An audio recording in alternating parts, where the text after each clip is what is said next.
में पढ़ेंगे। सबसे पहले हम डिवीज़न मेथड देखते हैं कि डिवाइड कैसे करते हैं। अगर आपको ये अच्छी तरह आता है तो वीडियो को 3-4 मिनट के लिए आगे कर देंगे। यहाँ पर 80,351 को हमने 7 से डिवाइड किया हुआ है, करना है। तो उसके लिए हम करेंगे कि इसके ऊपर यहाँ पे एक बार लगा देंगे कि ये डिजिट जो है 8 जो है वो ग्रेटर देन 7 है, तो उसके ऊपर एक बार लगा देंगे, भाई ये ग्रेटर हो गया।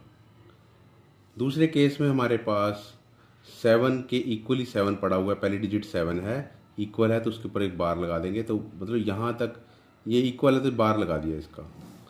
और यहाँ पे हमारे पास 1 है तो इसके ऊपर बार लगाते ही इस बार को आगे बढ़ा देंगे, एक डिजिट और आगे बढ़ा देंगे। अब ये जो 10 बन गया ये 7 से ग्रेटर बन गया। तो ये बार क्यों लगाए गए हैं? ये बार इसलिए लगाए गए हैं ताकि बच्चों को ये पता चल जाए कि इसके आंसर में कितनी डिजिट होंगी। जैसे 8 7 से ग्रेटर था तो एक बार लगा दिया, बाकी सबके ऊपर, बाकियों के ऊपर सबके ऊपर एक एक बार लगाना है, रिमेनिंग नंबर्स के ऊपर, डिजिट्स के ऊपर। ऐसे ही यहाँ 7 इक्वल टू 7 था तो रिमेनिंग डिजिट्स के ऊपर एक एक बार लगा देंगे। और यहाँ पे 1 7 से स्मॉलर था तो इस बार को हमने आगे बढ़ा दिया 0 तक, यानी 10 हो गया। अब बाकी डिजिट्स, रिमेनिंग डिजिट है, उनके ऊपर हम बार लगा देंगे। तो ये बार लगाने का क्या फ़ायदा है कि इसके ऊपर भी हम ऐसे बार लगा सकते हैं, डैश लगा सकते हैं। ये यहाँ पे डैश लगा दिया मान लो हमने, तो इससे हमें पता चला कि इसके आंसर में 5 डिजिट्स होंगी, इसके आंसर में 5 डिजिट्स होंगी, लेकिन इसके आंसर में हमारे पास सिर्फ 4 डिजिट्स होंगी।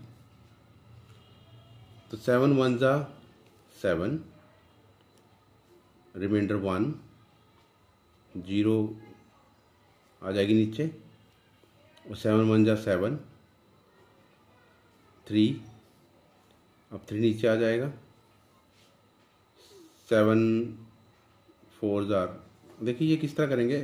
8 यहाँ पे 8 7 1 जा 7 क्यों किया हमने? यहाँ पे हमारे पास एक टेबल है और यहाँ पे हम देखते हैं कि 8 कहाँ पे है, क्या ये इस टेबल में कहीं है? 7 0 0 से लेके 7 10 जार 70 तक टेबल है, इसके अंदर कहीं पे 8 है? नहीं है। लेकिन 8 किस किस के बीच में है? तो 7 और 14 के बीच में यहाँ पे 8 कहीं आएगा, 7 और 14 के बीच में, तो हम 7 लेंगे। तो हमने यहाँ 7 लिया है, तो 7 1 7, यहाँ 1 रिमाइंडर और ऊपर से 0 आ गई, तो 10 हो गया। अब ये 10 हो गया, तब भी देखना है कि ये 10 है कहीं पे? कहीं पे नहीं है। ये किसके बीच में है? 7 और 14 के बीच में है। 7 और 14 के बीच में 10 आएगा कहीं, तो इसका मतलब हमारा आंसर आएगा, यहाँ पे भी हम 7 लिखेंगे और यहाँ पे 1 लिखेंगे। अब यहाँ पे 3 रिमाइंडर बच गया, ऊपर से 3 आ गया, 33 कहाँ पे होगा? यहाँ पे किसी ये जो नंबर दिख रहे हैं यहाँ पे कहीं नहीं है, लेकिन वो 28 और 35 के बीच में होगा, तो यहाँ पे 28 यहाँ पे आ जाएगा। और क्योंकि यहाँ 28 आ गया है तो 7 4 जा 28, तो 4 यहाँ पे 4 यहाँ पे हमने लिख दिया है, 4 लिख दिया है, तो यहाँ पे अपना बच गया 5, तो ऊपर से आ गया 5। 55 कहाँ आएगा? 49 और 56 के बीच में आएगा, तो इसका मतलब यहाँ पे आ जाएगा 49। 7 7 जा 49। 6, तो यहाँ पे अब हम नीचे उतार लेंगे इसको 1 को, और यहाँ हो गया 61, तो 61 किस किस के बीच में है? 56 और 63 के बीच में है बिल्कुल, तो यहाँ पे अपना आ जाएगा 56 और वहाँ पे अपना आ जाएगा 8 आ जाएगा, तो यहाँ पे हमारा बच गया 5। ऐसे ही हम यहाँ पे कर सकते हैं 7 1 जा 7, क्योंकि ये इक्वल आ गया इसके, तो ठीक है, रख देंगे यहाँ 0, ऊपर से जो है 5 नीचे उतार लेंगे। और 5 अब कहाँ है? देखिए 7 0 0 क्यों लिखा गया है? क्योंकि अगर 7 0 0 ना लिखा जाता तो हम ये पता, जो हमारा मेथड है कि किसके बीच में है और क्या ये पूरा है, तो वो पूरा नहीं होता, वो मेथड कंप्लीट नहीं होता। तो यहाँ पे 5 आ गया है। अब देखिए हमने ऊपर से उतार भी लिया है और 5 भी आ गया है। 5 अभी 7 से स्मॉलर है, तो इसका मतलब 0 और 7 के बीच में 5 है, तो हमने नीचे 7 नहीं ले सकते, हम सिर्फ 0 लेंगे, हम उससे पहले वाला लेंगे 0। तो यहाँ पे हमने 0 ले लिया है, तो यहाँ पे भी हमने 0 लगा दिया, क्योंकि 7 0 ये वाला नंबर जो है ये ऊपर यहाँ पे लिखा जाएगा और ये वाला नंबर जो है ये नीचे लिखा जाएगा 5। ऊपर से हमने 9 को ले लिया है, 59 56 और 63 के बीच में 59 होगा, तो यहाँ बीच में आ गया। तो इसे इन दोनों में से स्मॉलर देखना है। स्मॉलर कौन है? 56, तो 56 यहाँ पे लिख दिया। बाकी बच गया यहाँ पे हमारे पास 3, और अब जो है अब आपके पास 3 आ गया यहाँ से। 33, 28 और 35 के बीच में 33 आएगा, तो 28 यहाँ पे आ गया, और ये आ गया 5 आ गया, और ऊपर यहाँ हमने सॉरी यहाँ पे लिखना था 8, और यहाँ पे हम लिखेंगे 4, और यहाँ 5 और ये 2 यहाँ नीचे आ गया। तो 52 किसके बीच में है? यहाँ पे बीच में इन दोनों के 49 और 56 के बीच में है, तो यहाँ 49 आएगा, और 7 7 49, तो यहाँ आएगा 3 रिमाइंडर बच गया यहाँ पे। अब यहाँ पे अगर देखा जाए तो यहाँ 1 स्मॉल था, तो उसको हमने 10 बना दिया है। जैसे आगे बार को आगे ले गए, तो बार का मतलब सिर्फ इतना ही है, ये बार का मतलब सिर्फ इतना है कि इसके अंदर कितनी डिजिट्स आएंगी आंसर में। जितने बार यहाँ पे होंगे उतनी डिजिट्स आ जाएंगी। तो यहाँ पे 7 1 जा 7, देखिए जो 10 है वो 7 और 14 के बीच में है, तो 7 14 को नहीं लेंगे, 7 को लेंगे, तो यहाँ आएगा 3 33 किसके बीच में है? 28 और 35 के बीच में है, तो यहाँ पे 28 आ जाएगा, और यहाँ पे आ जाएगा 4, और यहाँ पे बच जाएगा आपके पास 5। यहाँ पे आप 4 लेंगे तो 54 कहाँ पे है? 49 और 56 के बीच में है, तो यहाँ पे आएगा 49, और यहाँ पे आपका आ जाएगा 7, और यहाँ पे इसमें सब्ट्रैक्ट करेंगे तो आ जाएगा 5। तो 5 है, उसको 5 को उतार लेंगे, 55 भी 49 आएगा यहाँ पे, और यहाँ पे आ जाएगा 6, और यहाँ पे हमारा पास आ जाएगा 7। Now the question number first is express the following rational number as decimals by using log division method। तो बिल्कुल सेम वही यूज़ किया है कि 16 से इसको डिवाइड किया, 21 को 16 1 जा 16, यहाँ 5 बच गया। यहाँ पे हमने जीरो, जितनी मर्जी जीरो लगा सकते हैं, और यहाँ से हमने जीरो उतार लिया है। 16 3 जा 48, 2 यहाँ से 2 बच गया रिमाइंडर, ऊपर से एक जीरो फिर उतार ली। 16 1 जा 16, बाकी बच गया 4, यहाँ पे जीरो उतार ली। 16 2 जा 32, फिर यहाँ 8 एक जीरो और 16 5 जा 80। तो इस तरह से ये देख रहे हैं कि ये टर्मिनेटिंग है। टर्मिनेटिंग का मतलब कहीं एंड हो रहा है, इसका जीरो रिमाइंडर आ रहा है, तो इसका मतलब इसका एंड हो गया, यहाँ पे इसका एंड हो गया, इसका डेसिमल रिप्रेजेंटेशन होगी इसकी। Therefore 21/16 is equal to 1.3125। तो ये इसका जो है डेसिमल रिप्रेजेंटेशन है, ये टर्मिनेटिंग है। 129/25, तो 25 5 जार 125, 4 रिमाइंडर, वहाँ से जीरो उतारी, 5 1 जा 25 1 जा 25, 15 आ गया, और फिर जीरो उतार लिया, 25 6 जार 150 जीरो। तो यहाँ पे भी जीरो आ गया रिमाइंडर, इसका मतलब ये टर्मिनेटिंग है। Therefore 129/25 is equal to 5.16। 16/200, 200 से इसको डिवाइड कर देंगे, तो पहले जीरो लगा देंगे। 17 के नाम की जीरो आएगी, तो 17 जो है 200 से छोटा है, तो जीरो लगा दी, जीरो 17 ही रिमाइंडर आ गया, ऊपर से एक जीरो उतार ली। अभी भी ये छोटा है तो स्मॉलर है, तो 200 इंटू जीरो, फिर दोबारा जो 170 आ गया, तो एक जीरो और उतार लिए, 1700 बन गया ये।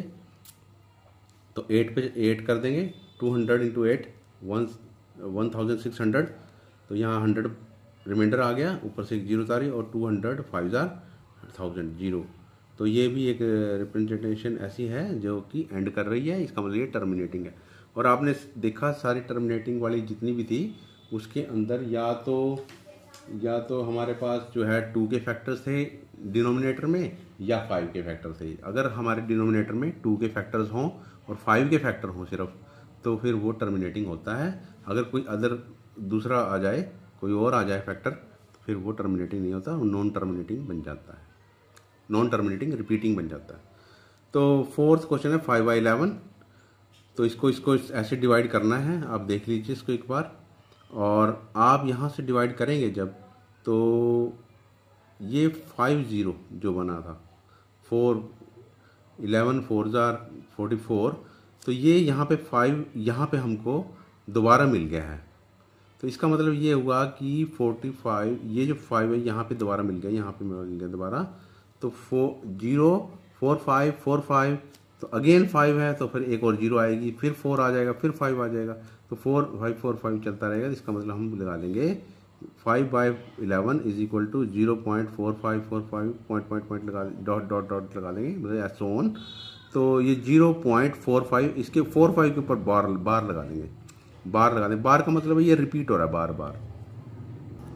नेक्स्ट क्वेश्चन है हमारे पास 22/7, और इसका ये डिवीज़न हमने दिखाया है, यहाँ पे डिवाइड करके दिखाया है। और यहाँ पे अगर आप देखें तो यहाँ पे 10 मिलता है आपको, 10 यहाँ बन गया, तो यहाँ पे अब यहाँ लास्ट में फिर 1 आ गया इसके बाद, तो यहाँ पे फिर क्या होगा, एक 0 आ जाएगी, यहाँ 10 बन जाएगा, और सेम 1 4 2 8 5 7 ऐसे ही आता रहेगा। तो इसका मतलब हम ये करेंगे 22/7 इज इक्वल टू 2.142857, इस सारे ऊपर बार लगा देंगे, क्योंकि ये पूरी जो पूरा जो नंबर है ये दोबारा रिपीट होगा, अगेन एंड अगेन रिपीट होगा, तो इसलिए इसके ऊपर बार लगा दिया गया है। और ये जो है रैशनल नंबर है, और ये जो है नॉन टर्मिनेटिंग बट रिपीटिंग है। तो अगर आप जब अगली क्लासों में जाओगे, बड़ी क्लासों में जाओगे, तब आप पढ़ेंगे कि पाई है वो जो है इर्रेशनल नंबर है। Pi is an irrational number, और पाई को आप छोटी क्लासेस में, जो स्मॉल क्लासेस हैं 6 7 8 में, आप 22/7 उसकी वैल्यू लेकर आप जो है क्वेश्चन को सोल्व कर लेते हैं, लेकिन वो एक इरेशनल नंबर है, जबकि 22/7 एक रैशनल नंबर है। तो वो जो पाई है वो नियरली इक्वल टू 22/7 है, वो बिल्कुल इक्वल 27 नहीं है। इससे ज़्यादा अभी मैं बताना नहीं चाहूँगा, कंफ्यूज हो जाएंगे आप थोड़ा सा। तो इसके बाद जो है हमारे पास है 1 का 6th पार्ट 31/27। अब यहाँ पे भी आप देख रहे हैं कि 27 के अगर हम फैक्टर बना लें तो 3 × 3 × 3 आ जाता है। तो अब इसके अंदर 3 जो है बिल्कुल अलग हो गया, किससे, 2 और 5 से। जो पहले वाले जो हमारे पढ़े थे हमने, यहाँ पे हमने 7 आ गया था हमारा, खैर यहाँ पे भी नॉन टर्मिनेटिंग रिपीटिंग आ गया था। यहाँ पे भी हमारे पास 2 और 5 से अलग है, यहाँ पे डिफरेंट है, 3 आ गया इसमें, 3 3 3 आ गया। तो इसका मतलब ये भी नॉन टर्मिनेटिंग बट रिपीटिंग होगा। तो 27 1 × 27, और इस तरह ये सोल्व कर सकते हैं आप इसको आराम से। और आप यहाँ देखें कि 4 0 आ गया, तो यहाँ पे भी 4 आ गया, अब यहाँ 0 आ जाएगा, सो ऑन। तो इस तरह बिल्कुल सेम 4 0 यहाँ ये स्टेप तीनों चलेंगे। इसका मतलब ये जो यहाँ जो पार्ट होगा इसके ऊपर बार आ जाएगा, 31/27 इज इक्वल टू 1.148 के ऊपर बार आ जाएगा। 2/15, अब 15 के फैक्टर क्या बन गए, 3 × 5 बन गए। तो ये 5 तो है, लेकिन यहाँ 3 भी आ गया जो 2 से डिफरेंट है, 2 और 5 से डिफरेंट 3 आ गया। तो इसका मतलब ये भी जो है नॉन टर्मिनेटिंग बट रिपीटिंग होगा। तो 15 को 15 0 0 2 ये आप कर सकते हैं इसको सोल्व इजीली। तो आप यहाँ देखते हैं कि ये यहाँ पे आपके 5 0 आया, और अगर नेक्स्ट स्टेप में भी 5 0 आ गया, तो हमको ये स्टेप करने की जरूरत नहीं थी वैसे। तो आप ये देखेंगे ये 3 3 3 3 आता रहेगा। 2/15 इज इक्वल टू 0.133 के ऊपर बार आएगा, सिर्फ 3 के ऊपर बार आएगा, क्योंकि आपका जो 55 5 5 रिमाइंडर बचता चला जाएगा, और वहाँ 3 3 3 आता चला जाएगा। तो जो बार रिपीट, जो अगेन एंड अगेन आ रही है डिजिट, उसके ऊपर हम एक बार लगा देंगे, BAR बार।